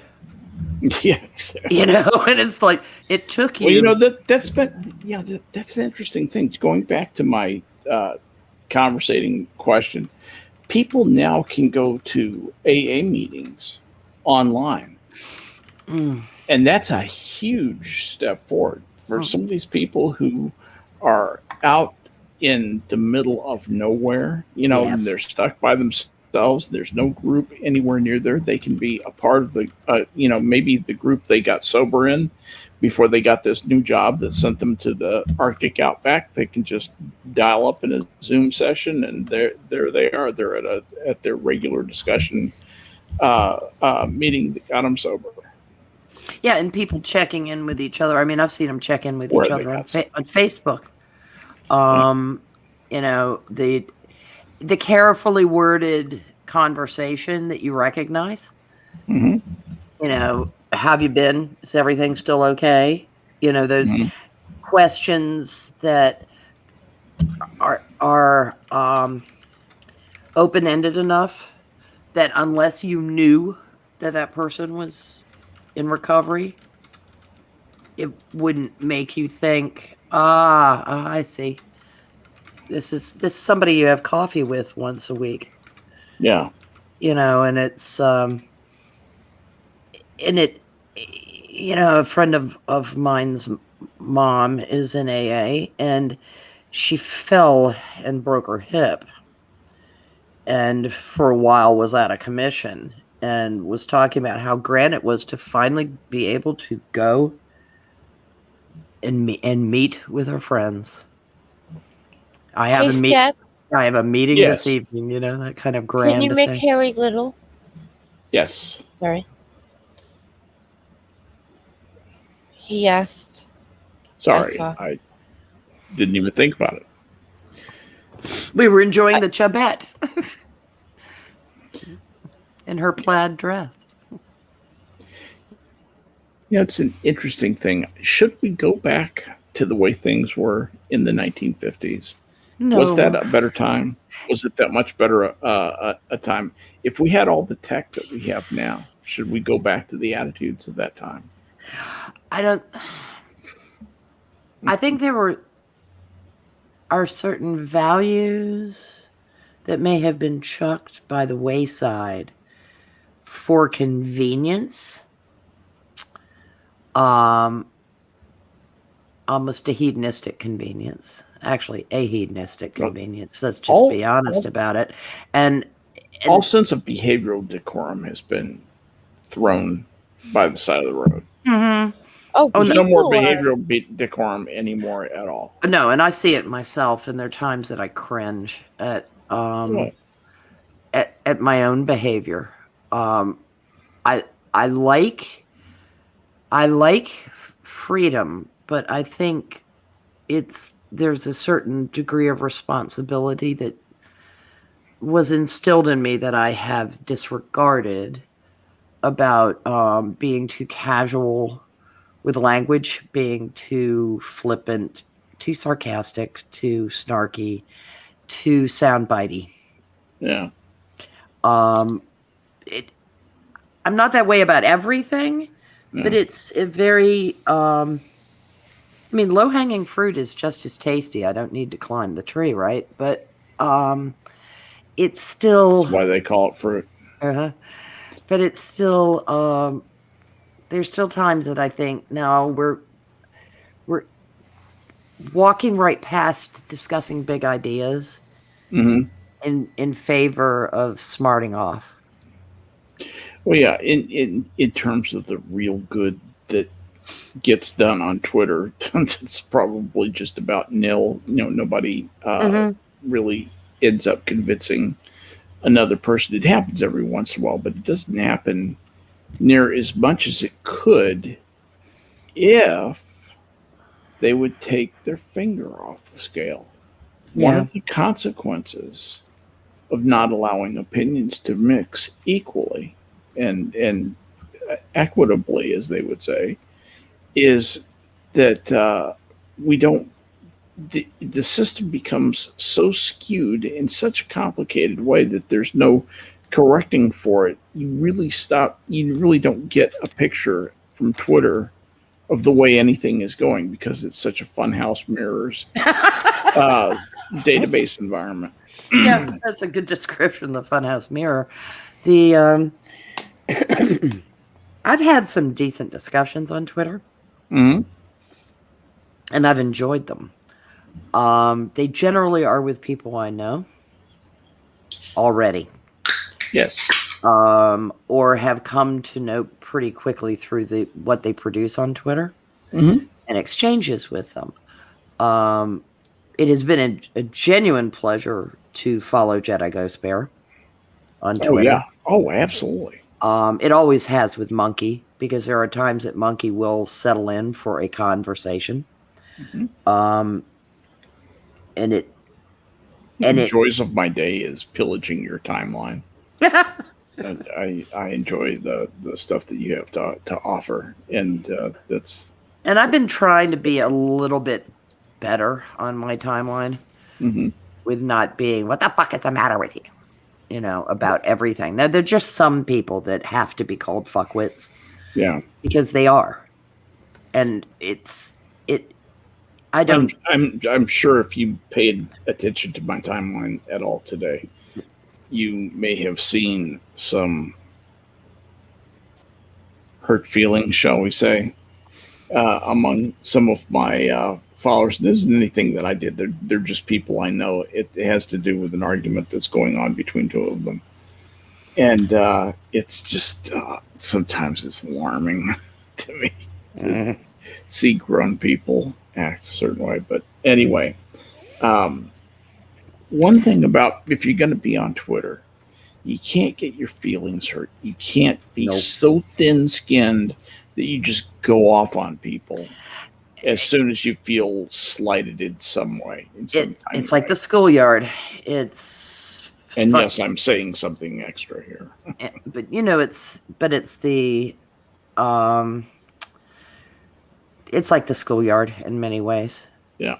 When it reaches the point that it really somebody's is. like, fuck you, okay, fuck you back. Forget about it. It's not. I will get angry. I mean, people have said things to me on Twitter that have made me extremely angry. That I've taken a little too personally, and what I'm trying to learn to do now is just to not respond to them at all. Then some people, what they say in order to try to get my goat is so funny. I can't respond to them because it'll just ruin it. It just needs to lay let it stand there like the turn the punch bowl that it is. Yeah. The person who It was a turd in the punch bowl, but it was a beautiful turd. yeah, it was. I mean, the guy that called me anti-white recently was glorious, and it was funny because very special. Jedi Ghost Bear and Monkey both told the person that they were an idiot for calling me anti-white, and I didn't say anything to them. I said nothing because I'm not, number one, I'm not going to take bait like that. Yeah. If other people, and I don't mind somebody coming to my defense, they did not need to white knight me. No. If I'd wanted to dismantle that jackass, I could have, but I gave him a pretty cruel retweet myself. Yeah, I had noticed. But that just made me laugh out loud. Yeah.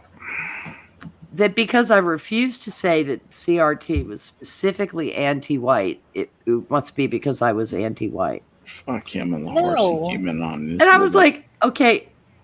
And I'm not going to say, no, I'm in, and then people always respond with, no, I'm not anti anything. And I was like, see, it was bait. Because he actually said that later in the conversation. People will always say, I'm not anti anything. And that just means that they're blah, blah. And I was like, that's why I didn't take your bait. Because I don't need to explain myself to you, random person who popped into a conversation that adults were having. Which is what they were.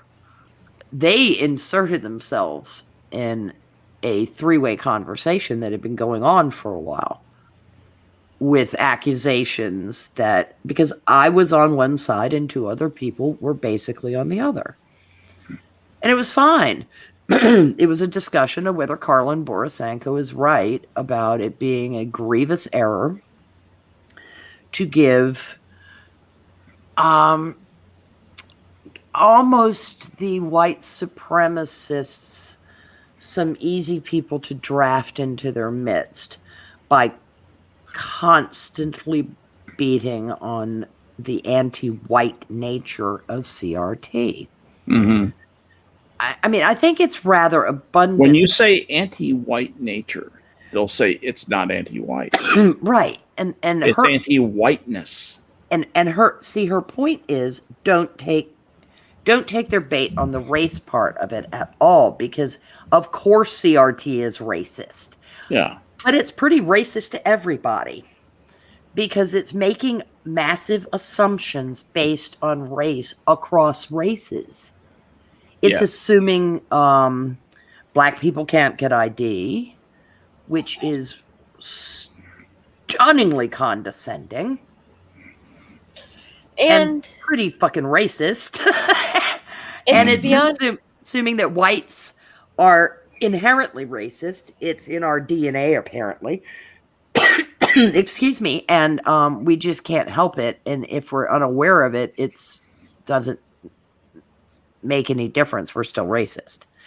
And if you say you're not racist, you're racist. It's a Kafka trap. And it's a trap wrapped around a Kafka trap. No matter which way you move, the trap's going to spring. And then don't play that game. That was her argument, and I was defending it. That she had a point.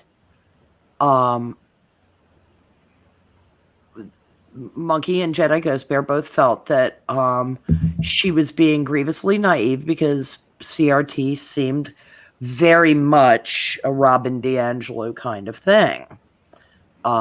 Where the only bad people are the white people. And I was like, yeah, it can't, yes, that's very much what all the language is around it until you start thinking about those condescending white liberal females who are running around saying black people can't get ID. The President of the United States said it, and if you look at polls and stuff, most whatever people, white, black, blue, orange, whatever,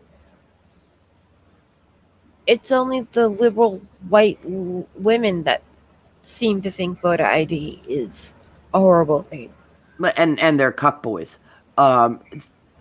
There's black people want ID. Yeah, from- when they're polled, they tend to, and most nations on Earth have some voter ID in their national elections. but Um, it's oppression, and we're taking them down. Well, it's a stick, and of course I know the larger framework is the white fragility and systemic racism. But there are too many things that give lie to it. But as soon as you take the bait of discussing everything through a racial lens, you're trapped. You are absolutely trapped. So I can see the validity of Borisenko's argument. Don't play it. Don't take the bait. Don't allow them. This is a theory that arose in academe about everything being seen through a racial lens. It never should have left the academy. No. Well, but it left the academy. And now what do you do? Because if you then pit it about race,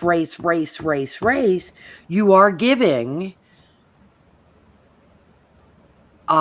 fodder to those who want to talk about what an incredible problem white supremacy is, because you're ending up with people doing white pride events and things like that. Well, I'm of an age that if I see somebody advertising a white pride event, I'm sorry, I cringe. Yeah. And I cringe pretty hard because it makes me uncomfortable, because it's reminding me, as Dick Gregory referred to them, of the three cousins, the Ku, the Klux, and the Klan. And I don't want to see a bunch of white people suddenly using rhetoric that a year ago they never would have used, but they've been baited into it. And now they're beginning to make race realism statements. Mm-hmm. And I don't necessarily believe they believe them. That's the kind of stuff that makes Richard Spencer hard.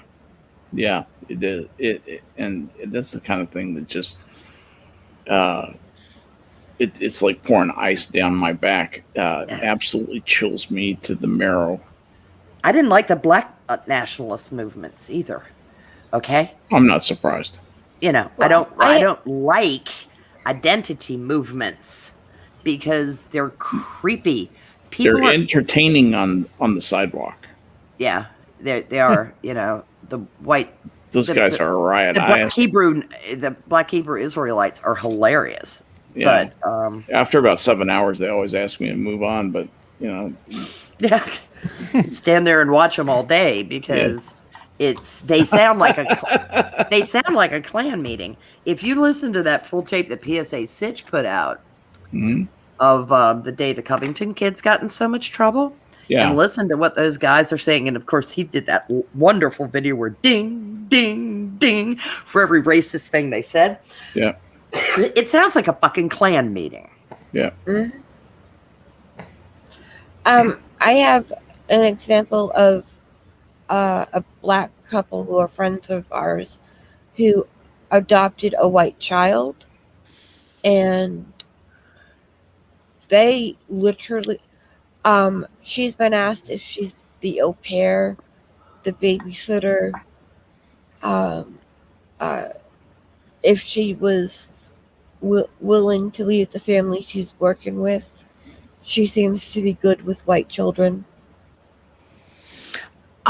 People ask intrusive questions.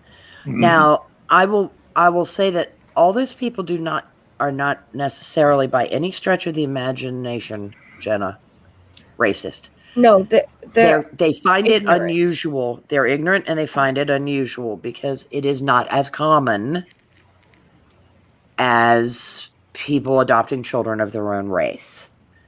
It just isn't. You've been asked some interesting questions yourself. You understand this. I think people should possibly stop asking these kinds of personal questions. It's a little bit like don't discuss taxes, religion, bodily functions, or politics at the dinner table? Mhm. Can't we all just talk pleasantly about the weather and how about those Red Sox or something like that? Because people will ask the damnedest things Oh, in yeah. public. It is just, has your kid always been retarded? You know, oh, Yeah. good God. Oh, You know, that kind of, I mean, they really do. People will blurt things out. Those are low-class people with very tiny brains. Mhm. And they were always viewed that way. And then they were viewed as being peculiar. Yes. They, Not wrong. they're just But anyway. peculiar. They don't Harry, have a you- filter. You're being awfully quiet back there. Well, Prospero's doing a hell of a good job. Didn't really feel like I needed to add anything to it. About the Karlin Porsenko question. Mhm. It goes back to, again, the ancient Greeks, logos, pathos, ethos. And she's making a very logos argument. And I'm sympathetic to that argument. The idea that instead of getting into the motivations of the people using this thing as a tool, you simply attack it based on, is it fit for purpose? Is this, if it's a theory, how well does this actually function as a theory? Does it actually give you any new insight into something?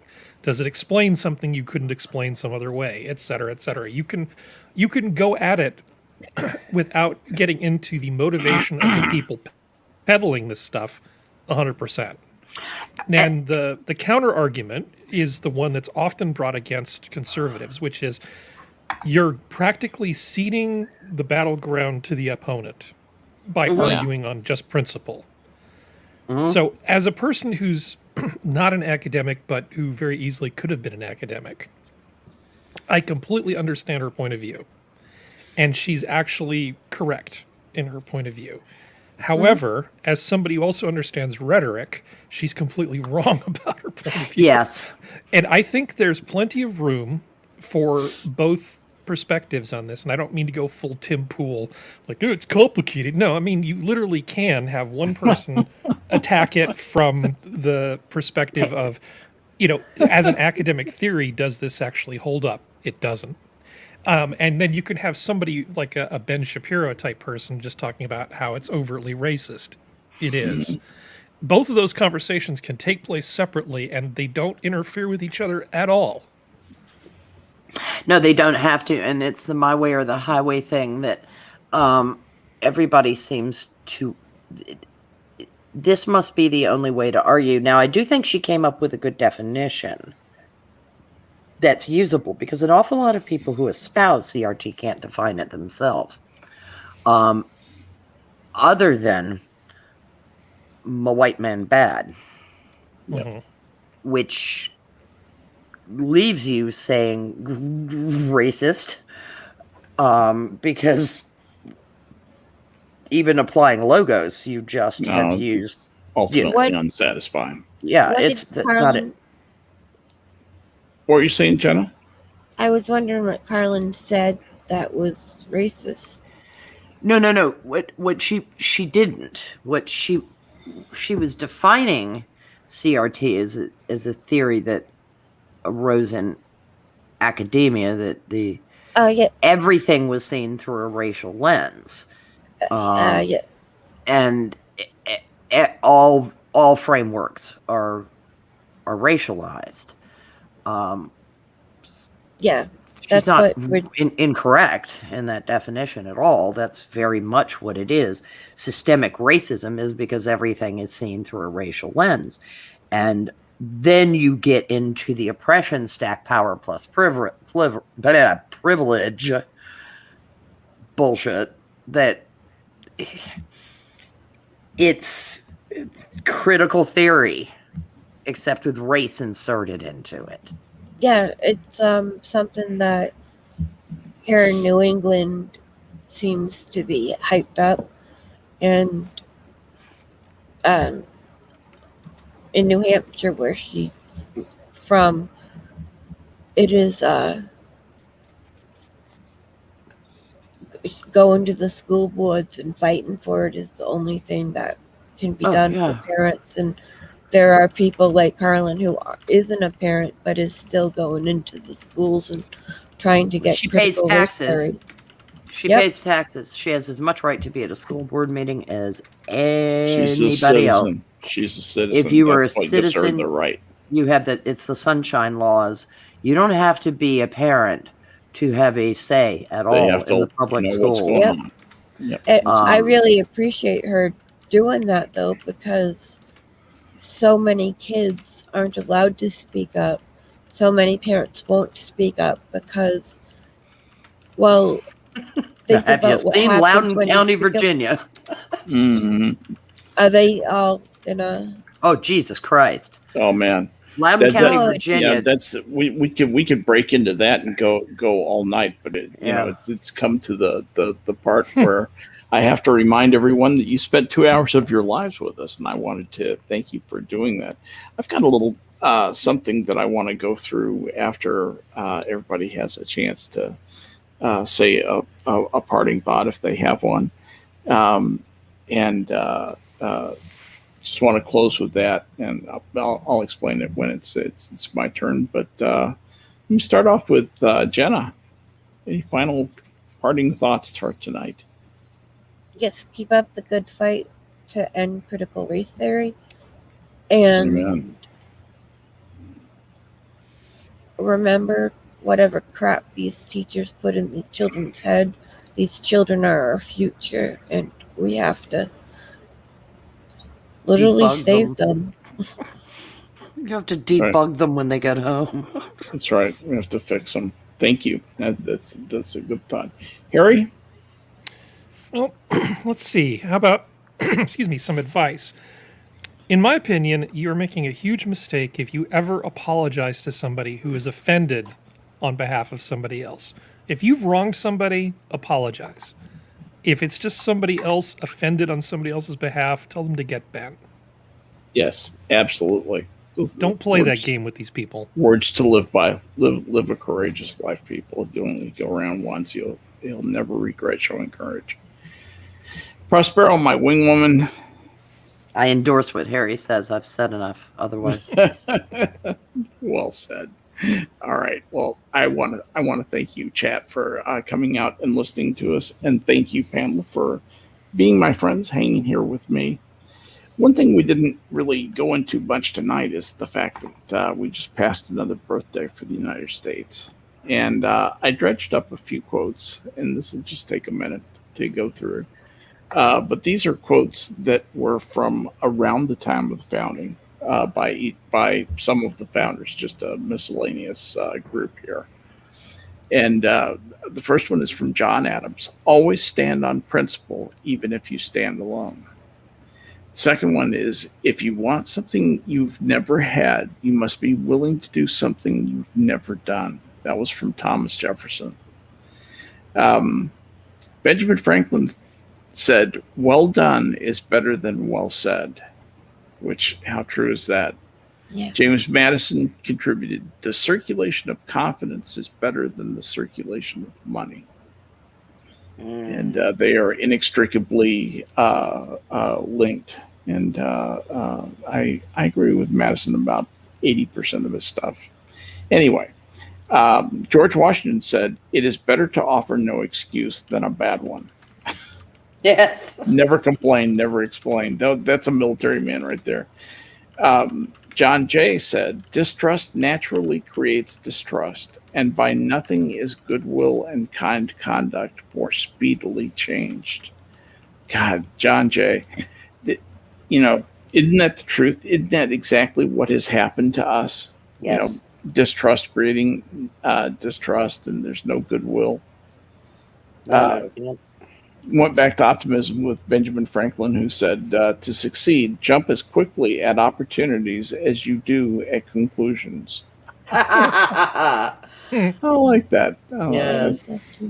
I like that. Thomas Jefferson said, do you want to know who you are? Don't ask. Act. Action will delineate and define you. It's a little personal motivation there from Thomas Jefferson. Alexander Hamilton said, "Learn to think continentally." Boy, is that a Hamiltonian quote or what? Yeah.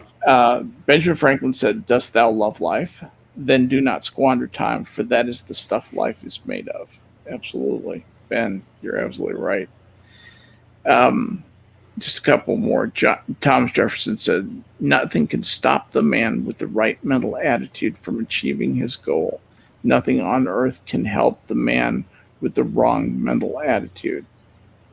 Now just hold that thought in your head and think of Greta Thunberg and AOC and the Abramopotamus and all the other silly, mischievous, sickening socialists we make fun of from time to time. You know, none of those people sound like all of the people in that list whose quotes that I just read out. These are hopeful, positive men staring opportunity in the face and daring greatly. And that is not too strong a way to put that, in my opinion. That's not overstating it at all. They did the impossible. And these, yeah, they were all white males. Too bad. Cis, hetero, white males. They were just great. That was just, thank you for building this country. It's amazing. It's absolutely amazing. The experiment is working. In spite of the fact we're in a little bit of trouble right now, the experiment is working. I'm so impressed with our country. Anyway, we're going to leave it there for tonight, guys. Thank you for being a part of this, listening to my musings and maunderings. But for tonight, the zoo is closed. Good night, everyone.